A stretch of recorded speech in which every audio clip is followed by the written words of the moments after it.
Hello and Happy New Year. Welcome to another episode of A Happy Moment. My name is Dan and I'm glad to have you with me today. I can't think of a better way to start the new year on my podcast than to talk about horror movies, and I'm going to continue my Universal Monsters series and pick up where I left off after Frankenstein meets the Wolfman. At the end of that episode, I told you an iconic actor would be returning for our next movie, which is 1944's House of Frankenstein, and the actor is Boris Karloff. Karloff, of course, played the role of Frankenstein's monster in Frankenstein, Bride of Frankenstein, and Son of Frankenstein. The role was then taken over in the next couple movies, first by Lon Chaney Jr. and then Bela Lugosi in the last film. However, it's not what you think. Much like Robert Downey Jr. going from his iconic role as Iron Man to then coming back to the Marvel movies as Doctor Doom, Karloff is going from the iconic monster to taking his turn as the mad scientist, Dr. Niemann. That being the case, who would take on the role of Frankenstein's monster? That would be Glenn Strange. It's likely a name many of you won't be familiar with, and if you look at the credits for this movie, he's actually pretty far down the list, despite being in one of the main roles. Strange actually began his acting career roughly 15 years before this movie, so he wasn't a newcomer, but the majority of his roles were in westerns. He ended his career with the TV show Gunsmoke, playing the role of Sam in 245 episodes over a span of 12 years in the 60s and 70s. We began on a dark and stormy night with a shot of a carriage passing by a prison. The name Lampini is on the side of it, and we get the impression it's some sort of traveling sideshow. Inside the prison, we meet Dr. Niemann and his hunchback assistant, Daniel. They're both locked up, and we learn that Niemann idolizes Dr. Frankenstein and states his brother was an assistant for him. I'm not sure who that would have been. Perhaps that part didn't make it into a movie.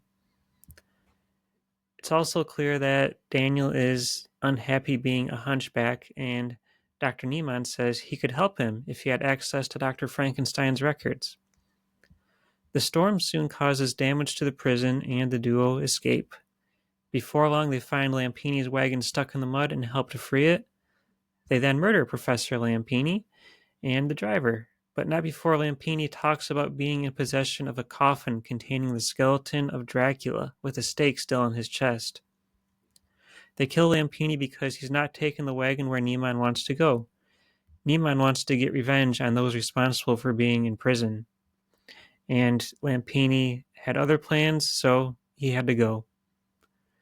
They first travel to the village of Regelberg to get revenge on the burgomaster there, Herr Husmann. We meet the Husmanns and his grandson and fiancée, along with Lionel Atwill, this time playing the role of Inspector Arns.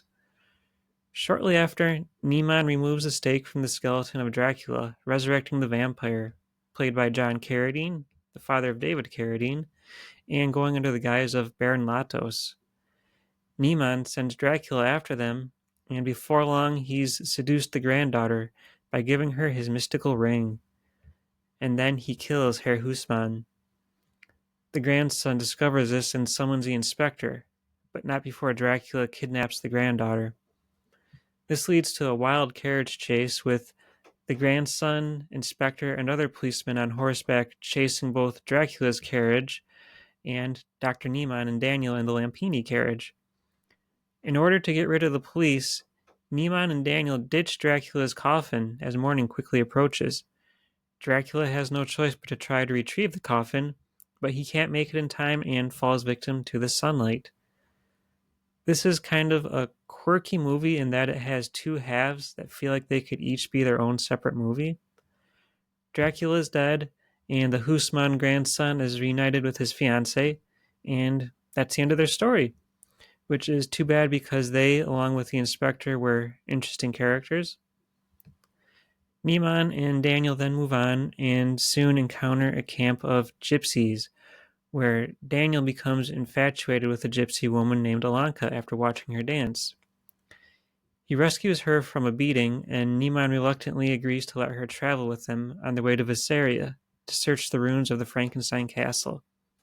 She flirts with Daniel and said she'd sit with him while he drives the wagon, much to his delight. They arrive at the ruins and find an ice cavern created by the destroyed dam from the last movie.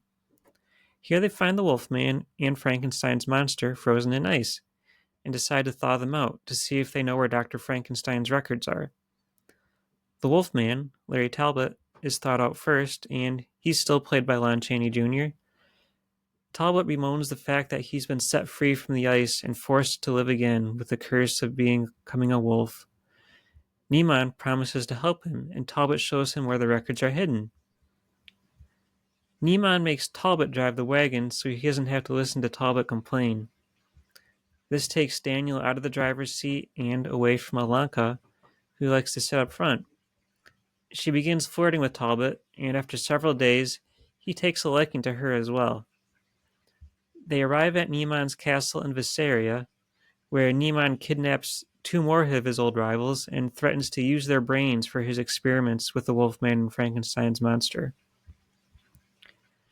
Daniel confronts Dr. Niemann and pleads to give him the body of Talbot.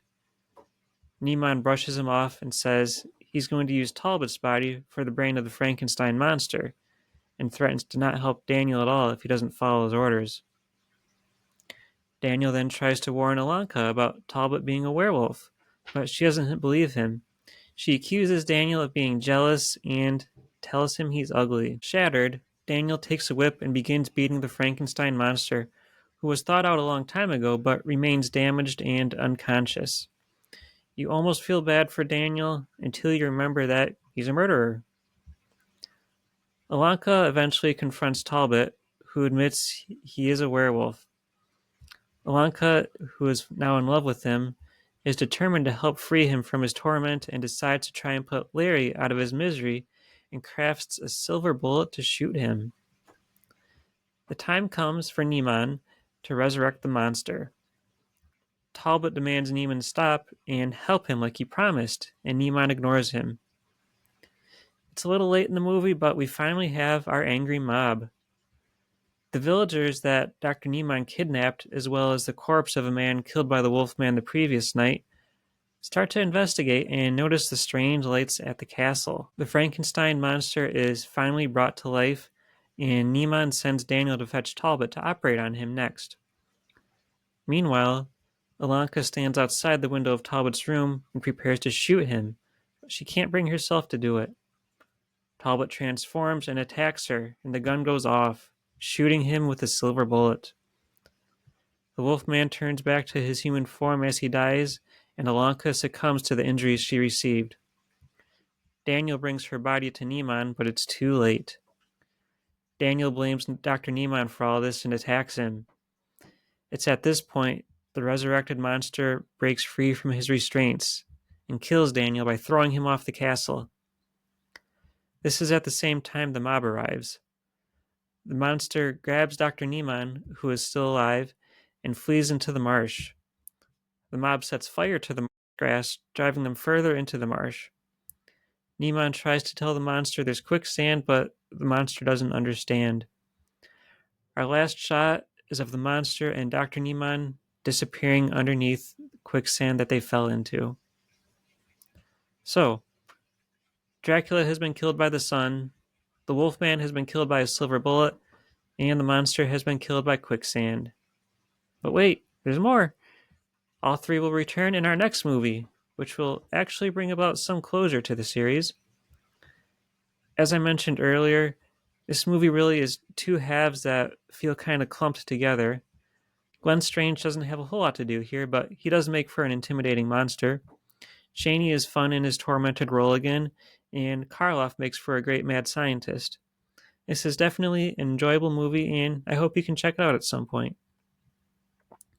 Next up, in what will be the final movie of the series, at least as far as canon goes, is House of Dracula. Until then, thanks for joining me. If you're on YouTube, please subscribe if you can, and you can also follow me on Blue Sky, Facebook, and Instagram. Until next time, take care, everybody.